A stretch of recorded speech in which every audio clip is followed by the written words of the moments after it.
All right. Hello, everyone, and welcome to another Asset Mule Office Hours. I'm Justin Dorfman. I'm one of the co-founders and the CEO of Asset Mule, and I'm super excited to dive in today with a man. I feel like saying old friend. It's we've known each other maybe for over a year now, but I feel like I've watched your journey and you've sort of been involved in our journey, and it feels like inviting an old friend on to really dig into GTM today. So I'm super excited to have you on, Nick. Yeah, thank you very much for having me, man. It's good to be here. Awesome. Well, the topic today is one that I'm really excited about. I think I was just mentioning to you that I'm really thinking through our GTM strategy, right? Asset Mule, we're about 2.5 years in. We also launched our second product, Follow Up, and really trying to figure out, okay, how do I be smart about my GTM strategy, right? We've got Mm. a couple of things working, but how do I layer on sort of the next level for us? And signal-based GTM is something that I've had my eye on. I've played around with a couple of tools, but not really enabled any workflows on top of those tools. So I'm really excited to dig in and hear some of the work that you're doing, some of the stuff that maybe your customers are doing as well. But maybe before we get into the topic, for those that aren't familiar with you and Smoke Signals AI, why don't you give a little bit of a background on your sort of career path and how you came to start Smoke Signals and what you guys do actually over there? Yeah. Happy to. I appreciate the opportunity to be commercial for a minute. No, it's really simple. I came up through the ranks. I was an inside sales guy and making a bazillion calls a day, and found out that you could use Outlook to do mail merges, which I thought was so cool. And this is 25 years ago now, and then just kind of kept moving through the ranks, largely, B2B enterprise type deals, mid-market and enterprise. Spent time at places like Nielsen and WPP, some real monster joints, but then got small, had a startup from 11 to 18, had an exit, went and ran revenue as a CRO for a small company again, then started another company. And sold that back in April, and now have just kind of had an opportunity to see the mix of product and marketing and sales and how all those things marry really well, and staying lean and being lean and still finding ways to grow. And so have started effectively an agency that is all about customers who are on HubSpot. We don't work in Pardot or Marketo or any of those types of environments, but really saying, look, it's a great place to build your revenue brain, and then connecting it with workflows and orchestration tools and custom prompting and custom data signal pipelines, to say, look, if we deeply understand a customer or prospect base well enough, it's unbelievable what is now achievable with that mix of tools that is, out there for all of us to play with, except we're not just building shit for giggles, right? We're building things that achieve pipeline, which is, I don't know, it's not happening a lot. I think most everybody's head is kind of on a swivel, like, what the hell is going on and what do I build and how do I get there? And we're just getting very pragmatic and creating an OS kind of around this new go-to-market framework that's available to everybody. Very cool. And I should have mentioned this. Anybody that's listening, if you have questions, I have a ton of questions. So I'm going to kick off the AMA. But if anybody has questions, you're either watching on LinkedIn or YouTube, throw them in the comments. I'll sprinkle them in and make sure that you get your answers. And if you're watching this as a recording after the fact and you have a question, throw it in there and tag Nick, tag myself, and we can always answer after the fact. But to kick us off, you know, I remember back when I was actually building out a sales development team, right? And back then I was working in Salesforce. Now we use HubSpot over at Asset Mule, but I remember building all these sort of lead qualification, lead scoring sort of mechanisms, right? Um, And we were looking at things like just whatever information we had access to at the time, right? How big is the company? What industry are they in? What's the job title? And it sort of gave a very surface level view of like, this is uh, a lead that on paper looks like they'd be worth reaching out to. How have things changed? Like what, today there's those basic foundations maybe that we have, but what else do we have? How has lead qualification, lead scoring changed? And what sort of information are you looking at now to determine if somebody's the right fit? Yeah. So first, how have they actually changed? By and large, not at all. I just need to be super declarative. Most time, you get into a conversation with a revenue team, you're like, what's your scoring methodology look like? And it's the same crap that people have been doing forever. And so despite all the kind of noise and energy around AI and automations and orchestration tools, a lot of it kind of looks the same as it always has. Now, that being said, my last two startups were both in the machine learning space.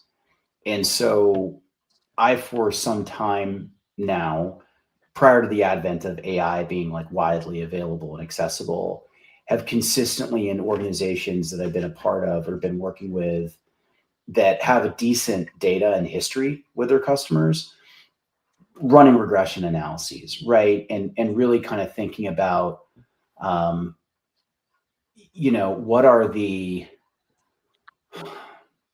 bigrams of data, right? It's not just X is true or Y is true. It's when X and Y are both true at the same time in certain ways, it's indicative of an account that's not only likely to turn into a good solid lead and a deal, but renew for more money than they paid the first time, right? And that honestly is probably a 10x improvement opportunity for most organizations. The problem being is that finding somebody who's got familiarity with machine learning is difficult, right? It's very rare that someone who's like your rev ops leader or your GTM ops leader has machine learning experience. But that's actually the thing that's so compelling about where we are now, is that if you structure your inputs and your context really well, you can start to do scoring on your leads in fundamentally different ways. And we really kind of think about scoring along three planes, right? One is the foundational targeting, right? At a certain point, if what you do is you sell software that enables salespeople and an organization doesn't have any outside sales reps, that's a bad fit, right? Right? And if they've got 50 sales reps, that's 50 seats, right? Or at least a lot more consumption depending upon your revenue model. So some of those things are true and not terribly dynamic, right? And those things are helpful, right? You don't know how to serve the European market. Let's not even talk to people who are in Europe.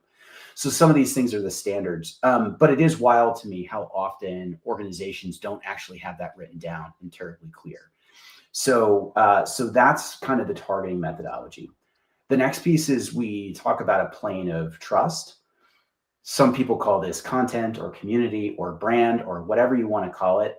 But if we haven't observed a decent degree of awareness on not just what it is that we do, but us and our thought leadership and how smart we are and the things that we know and do and the impacts of those things, we don't feel great about outreach.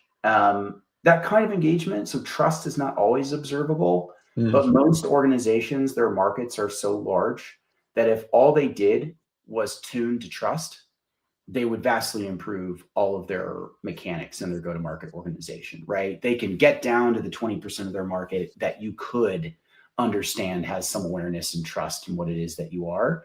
But there are ways to manufacture trust. And again, this is why you do content marketing, social marketing. It's why you do field programs. It's why you do dinners in an ABM format, right? Like those are all ways to generate trust. And then the last one is timing. And this really gets to what I think people are kind of talking about with regards to quote unquote signal. Timing is really about, if you were to talk to the best salesperson in a company and ask them, hey, when you're on a discovery call, what is the one thing that if you hear it from a prospect, you instantly go, holy crap, I'm going to get this one? That's timing. And the thing is that we now live in a world where timing can be synthetically observed pretty much all the time, right? Pretty much all the time. I'll give you an example. We have a customer that really provides a remarkable service that transforms large public company employees' abilities to participate in stock option programs, Mm. right? I won't get too far into the details on it, but the Securities and Exchange Commission has an API of every single filing.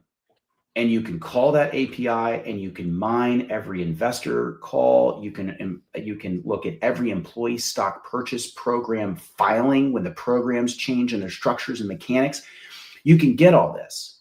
So if you're pulling all that and all of a sudden there's conversations happening in public at the board level or in internal communications that again have to be filed with the SEC that indicate that the company is currently feeling the pain that this company solves, and they're aware of the business and have shown social affinity, and they deeply fit the targeting methodology of the business, the likelihood that that organization is responsive and that that deal is going to go well is through the roof, right? Is it a lot of work? Yeah, for sure. But so is having a bunch of bullshit sales calls or sending 10 billion emails a month that don't get answered and just kill your reputation. So, we kind of lean into the idea of get smaller, get smarter, get way more conviction, right? As opposed to, I don't know, we'll blast and people will raise their hands when we get lucky. Yeah, it makes total sense. And I think those three pieces that you mentioned are like, as somebody that's sold, right? And has seen when your messages don't land and felt it when they do, I can like feel the fit, right? Out of those three elements. Tactically, if you're somebody that's like, okay, I'm going to be refining my ICP, and I saw this, like I was looking at your guys' website, and it seems like that's probably step number one in your process is let's refine your ICP based on signal data, right? Yeah. How does somebody approach that now? Like the old way of doing it, it was kind of like, okay, I'm Asset Mule, right? And or let's say Follow Up, our new product. We're going after early stage salespeople at SaaS companies, um, that are below 100 employees and et cetera, right? What layers?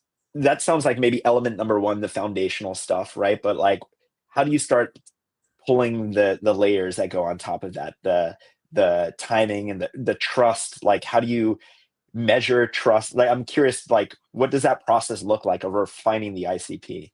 Yeah, I love that question. So, a few things. It is remarkable how well even an early stage product without much historical sales data can do by digging into the voice of the customer, wherever that might be. And there are places like LinkedIn and like Reddit where prospects who you think look like prospects are talking about the problems that you speak to, right? You Mm-hmm. solve for, right? And so I think one of the things that's really interesting for us is we start with a lot of VOC, a lot of voice of the customer research. Mm-hmm. And again, we now live in a world where with AI, you can do a ton of that, right? But it's like, what are the words that they're using? How do they describe the pain? What is it that they're going through? What is the migration path? What else is happening in these organizations when they're talking about this stuff? Is there a shift in other technologies that they're using? Does their team look different? Do they have a funding event? Like, what are some of those other things that might be occurring? How often are they occurring? Is that a statistical anomaly, or is it something that you can have a lot of confidence around? And then interrogate, right? And go deeper, deeper, deeper until you go, oh man, I know that organizations who have hired their founding AE, but don't yet have a VP of sales and have senior leadership that doesn't have sales leadership experience, right? You start to follow the path that I'm going down. All of these things can be known in automated ways, right? That universe of prospects should be alive and living in your CRM at all times, right? And so that's a really big first piece of how it is that we start to get at some of the stuff. Now, the trust piece is different. I would generally say that trust is something that you have to manufacture. Mm-hmm. Right? This is where marketing really earns their money if they're doing a good job. So that's creating phenomenal content, having fantastic content programs, and having those programs tied directly to the way it is that the market is talking, the problems they're experiencing, the places where they're treating as water coolers. So again, a LinkedIn or a Reddit, or major conferences or whatever it might be, partnerships with, industry, membership organizations. I mean, all of these are places where there's already a sense of belonging and understanding of what subject matter they care about. And if you're part of that, you should be part of that.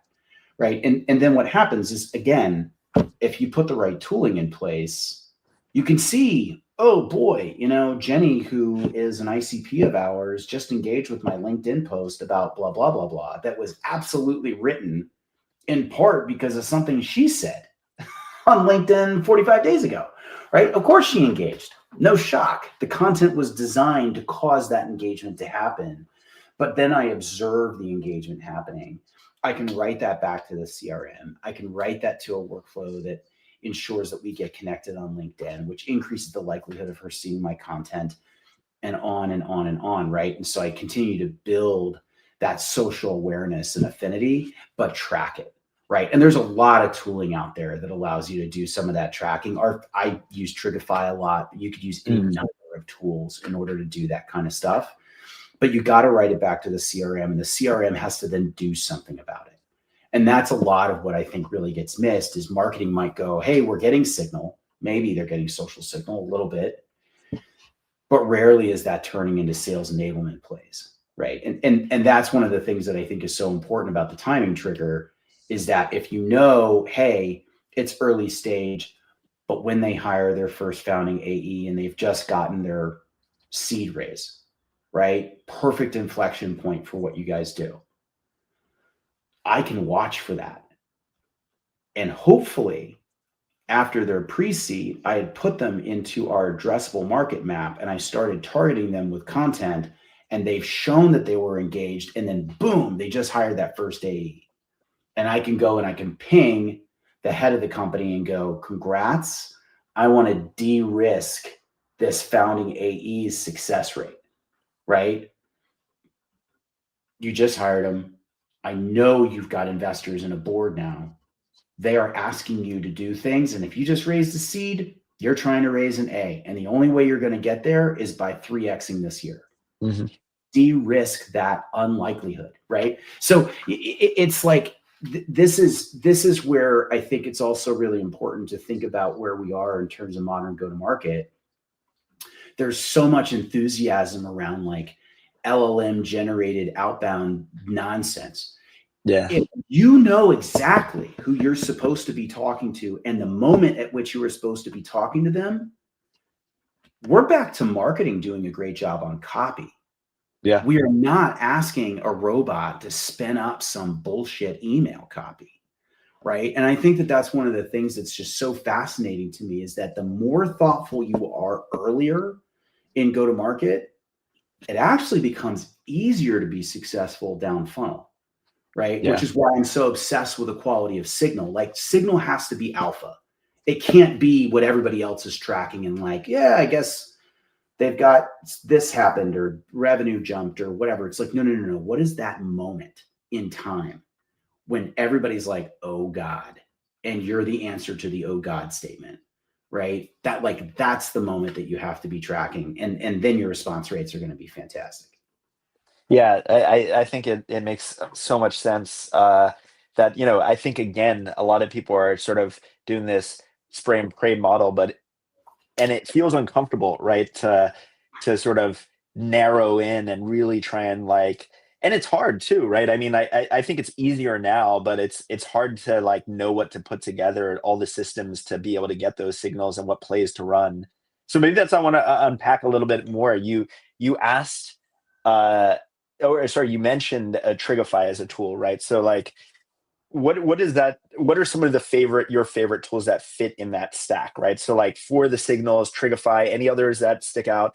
Then it sounds like you have the CRM, whether it be HubSpot in your case or other, that sort of houses that addressable market, and then these plays that kind of come out on the other side. Maybe walk us through sort of what options look like in each of those components of the tech stack. Yeah. So for social tracking, for sure, Trigify is awesome. For a whole lot of reasons, and I can kind of get into the details of it with anybody that wants to talk about this afterwards. It's not worth kind of like parsing the tech reasoning right now, but it is ideal, and the price point is super reasonable. But there are other tools, right, that you could absolutely use for similar types of functionality. Now, when I think about other signals, a lot of that is where I think organizations have to slow down, and they have to be super bespoke to themselves. My issue with most quote unquote signal providers is that they're all doing the same thing, Yeah. right? It's the job changes. Fuck, dude, okay. So someone just became VP of whatever you sell to at this company. It's you and 600 other companies who are going to be like, congrats on becoming VP of the stuff that we buy. Like, I also am now in your inbox 2 weeks in, making your like entry into your new job an absolute nightmare, right? Like, just, which I think is it's interesting. I was on a conversation with a brand new customer that we just signed this morning, and we were talking about the humanity that's been lost in high scale automation. And it's like, if you think about job change alerts and the fact that everybody has access, just think about it for a minute. If everybody has it, what does somebody's life feel like when they get a new job? Without 600 vendor emails, it's hectic and a little scary. And now you're going to clog their inbox, and they might miss a critical news start like email from their boss. Holy sh! Are you nuts? Like, that's fundamentally stupid. Like, I think anybody who uses job change alerts is an idiot, unless the job change is a former customer, type the user gems thing, although they charge about 50 times as much as you need to spend in order to get that signal. But it's like user gems' pitch. Former customer moves to a new place. I get it. But the motion there isn't high volume. It's sending them a $150 gift basket that says, hey, get settled in. Congrats on the new gig. And you're waiting another 6 weeks until you're like, how's it going? Right. Yep. And I think that that's where some of the humanity really gets missed in a lot of this stuff, and a little bit off topic. But in terms of other tooling, when we really look at the data plays that are out there, we're super specific. We have another customer where we're dynamically scraping every single public GitHub repository every day, identifying when certain types of test packages have been installed and how they're performing, because that's a phenomenal insight and trigger. And that generates 70 to 100 opportunities a month for that company to reach out to exactly the right person with an incredible message at the right time. That's just not available anywhere else. Why? Because doing that is not interesting to a million companies. It's interesting to maybe 100. Right. Yep. So when we think about signal, I think one of the things that folks have to think about is stop looking at what a tool can give you and start obsessing over what your sales reps tell you that in a call when they hear that something is true about an organization. And then don't worry about the vendor approach. Just worry about finding where that information lives, right? Because it's probably out there somewhere. There's a way to get it. Right. And so, maybe there's a vendor that makes it a dead easy, click and shoot, and there you go. But honestly, at this point, it's so easy to pump APIs and webhooks and things like that into anywhere you want to go. The obsession should be over the alpha signal, not over, what can I use vendor X for? And I'm not going to dump on anybody in particular. In terms of getting social activated, I love HeyReach. Yeah, I love HeyReach. All that stuff back into the CRM, Outbound Sync, Harris Kinney, shout out to him. Outbound Sync is a phenomenal tool to take all that outbound stuff that you're doing that HubSpot's really not very good at, and pulling all that intelligence back into a central framework. In terms of cross-tool orchestration, I love relay.app. Bank is over there. Jacob is the man. Shout out to Jacob. And Trigify's got a new release next week, which I'm super excited about. They're adding in agents, which is amazing. Max Mitchum, those guys, Ilya and those guys at HeyReach, all phenomenal founders and leadership at those organizations, which is one of the reasons why I just trust working with them. But we, just honestly around here, we don't refer software for payments at all. We don't sign up for the referral programs because we want to be able to kind of stay true to our customer outcomes. But I think there's a lot of like, oh, this tool and that tool and this tool and that tool, Mhm. and it's taking everybody away from what they're good at. Yeah. Is, dude, what's your alpha? What is your alpha signal? Stop letting the vendors dictate like, oh, you could do this with our signals. Who cares? Maybe that signal or set of signals, maybe there's something in there for me. But in all likelihood, the really world-class signal is something that nobody else has, which is exactly what makes it world-class, right? Just go figure out how to create that for yourself and put it back into your system so that you can act on it. Yeah, I can, as you're talking, I can see in my head, like visualize why a partner like Smoke Signals AI is needed in the market, right? Is like you've got all Mm, these tools out there that are they have these signals, but because they're not in the weeds of every company's situation, understanding like, hey, this is your alpha, this is the thing that makes you stand out, right? mm, Makes you connect with your target audience. Everything that they offer is kind of surface level, right? And then like everybody uses that signal to do the same action, and then it just becomes noise, right? yeah. So I can totally see how everybody's situation might be totally different, right? You have some customers where their alpha is this, and a tool may provide that. Others where, like you said, APIs, webhooks, it might be a more of a custom sort of thing. Um, I have a little bit of a selfish question because I was literally before this like debating whether I should be doing a campaign via email or HeyReach or LinkedIn Mm, because I've been having a lot of success in LinkedIn using HeyReach with response rates and so on. yep. But also, I'm like, okay, email, like it's still a powerful channel. Should I test on email? I'm curious, like maybe it's dependent on obviously your industry, your offering, and so on. But are you seeing like my gut tells me that like people tend to respond more on LinkedIn. And even if they don't respond, Hey Reach allows you to like connect with people first so that if they don't respond to the message, at least they're a connection that might see your stuff going forward. But do you have a preference right now? Are you seeing like people leaning more towards more targeted, like email, you can do more mass and you get maybe faster feedback. LinkedIn, though, you get quality, right? And so I'm just curious between those two channels, what you're seeing. Yeah. I mean, I think part of it is who we work with, and part of it is what a business looks like and what their customers look like. If I were 99 bucks a month, I would still be trying to hack email, right? I'd be trying Yeah. to figure out how to play that game. Um, I'd still be doing paid, right? Yeah. Like those are the types of things that I would be doing, obsessing over, you know, paid exposure to lead magnets that are really powerful and have a really great kind of conversion rate. That would be where I would spend a lot of my time there. And I probably wouldn't be terribly deep on social. Not that I would ignore it, right? But it's like at 99 bucks a month, I honestly don't have time to have a personal relationship with you at that kind of ACV. Yeah. Yep. I Makes sense. it just doesn't, I can't get there. Now, us, we work with companies who sell more expensive stuff, Yeah. right? So they're selling things that are sales led motions.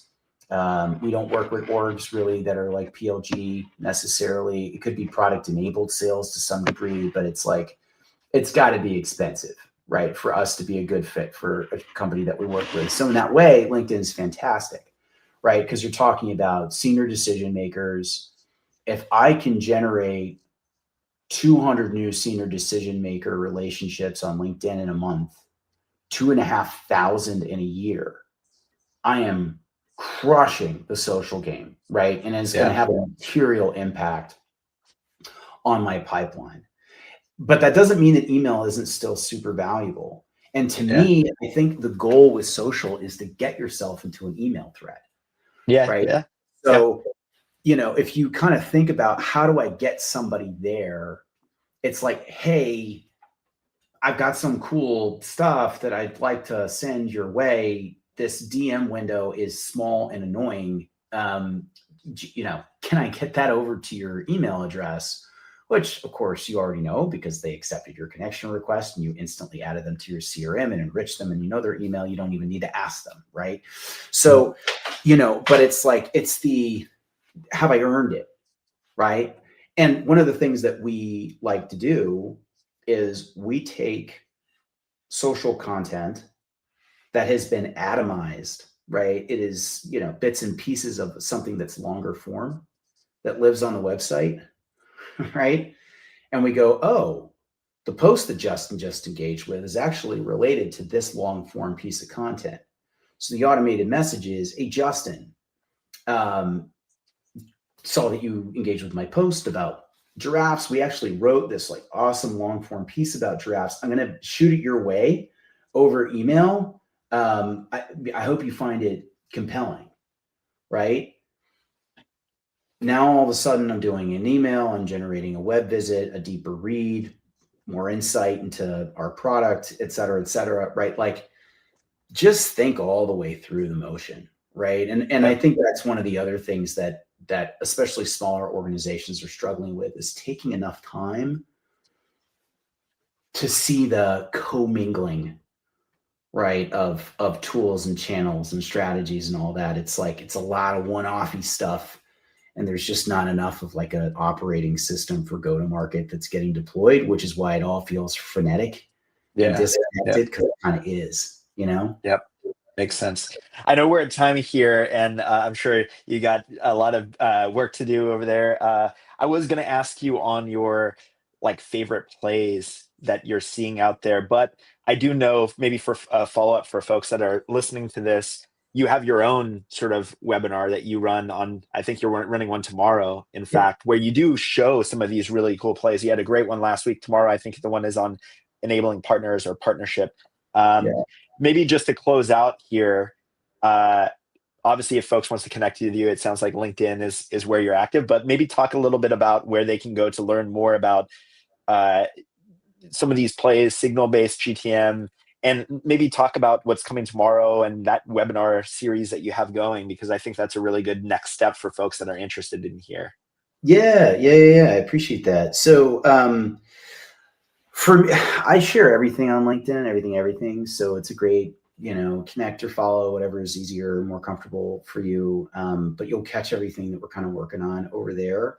But I do talk a lot about some of the webinars that we have coming up. So the one tomorrow is really cool. We're doing with our friends from a company called Sound GTM, but they're basically a partner platform, right? Partnership enablement platform. And they do a bunch of really interesting things.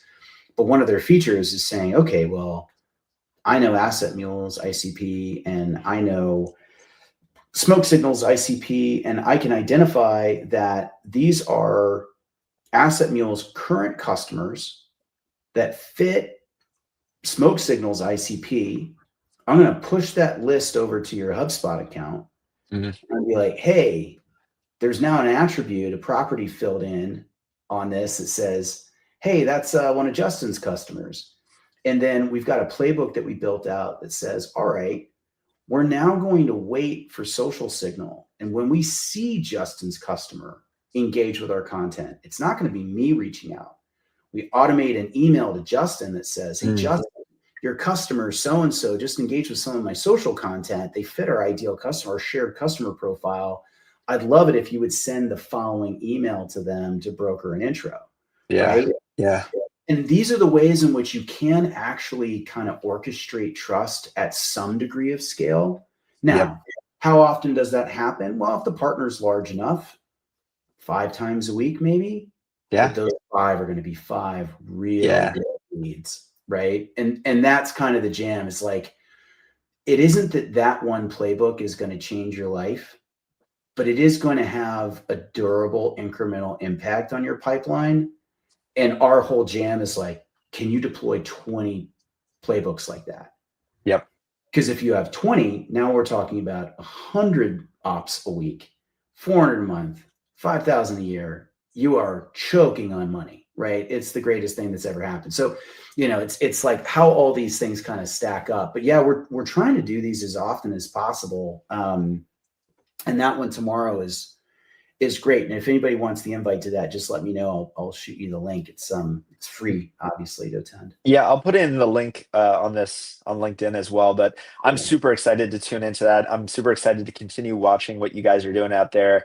It makes so much sense, and I think you're right. Like we've gotten to this point of noise where finding that alpha, running the right plays at the right time, building that trust is really what's going to separate the winners from the losers. So, Nick, thanks so much for joining. Always fun chatting with you and sort of picking your brain, learning what you're working on. It's always exciting stuff. I'm sure folks will find you on LinkedIn with any other questions, but again, really appreciate you stopping by today and hope you have a good rest of your day over there.